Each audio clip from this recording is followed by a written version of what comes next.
සුදාත්මයන් වහන්සේ කියන්නේ කවුද කියලා. සුදාත්මයන් වහන්සේගේ දිග පළල උස මහත. සුදාත්මයන් වහන්සේගේ අනන්‍යතාවය. උන්වහන්සේගේ ගැඹුර. උන්වහන්සේට මිනිස්සෙක් තුල කරන්න පුළුවන් දේවල් මේ සියල්ල ලියලා තියෙන්නේ එකම එක පොතක පමණයි.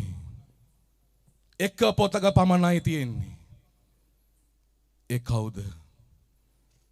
අර ගල් ගුහාවේ හැංගිලා ඉන්න දේවමෑණියෝ. දේවමෑණියෝ. දේවමෑණියන් වහන්සේ පමණයි ශුද්ධාත්මයාණන් කවුද කියලා අපිට කියා දෙන්නේ මේ රාත්‍රියේ.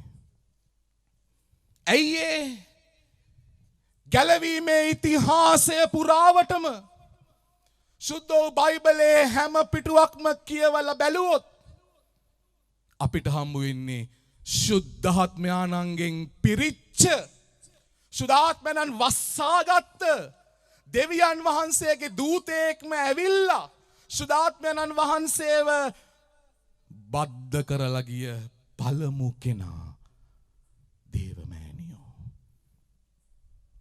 මට තාමත් තේරුම් ගන්න බැරි ප්‍රශ්නයක් තියෙනවා. ඒ තමයි සුද්ධාත්මයන්ෝ ගැන පුරාජේරු කියන සුදාත්මයන් වහන්සේ ගැන උදේ හවා දේශනා කරන සුදාත්මයන් වහන්සේව පාවිච්චි කරන සුදාත්මයන් වහන්සේගෙන් ඉපදුනා කියලා කියන මූලධර්මවාදීන් දේවමෑණියන් එළියට දාලා තියෙන්නේ ඇයි කියලා මට තාම හිතා ගන්න බෑ. මට තාම හිතා ගන්න බෑ. දෙවියන් වහන්සේ මනුස්ස ලෝකේ ජීවත් වෙච්ච මිනිස්සුන්ගෙන් දේවමෑණියන්ව තරම් ආලේප කරපු දේවමෑණියන්ගේ කුස ඇතුලේ අරක් ගත්තු දේවමෑණියන්ව තරම් වසාගත්තු සුදාත්මයන් වහන්සේව බලගතුව අයිති කරගත්ත ඒ උත්තමාවියව සුද්ධාත්මයන් වහන්සේ ගැන කතා කරන මේ අය පන්නලා දාලා තියෙන්නේ සුරුවන් කඩලා විසි කරලා දාලා තියෙන්නේ ඇයි කියලා මට තාම තේරුම් ගන්න බෑ.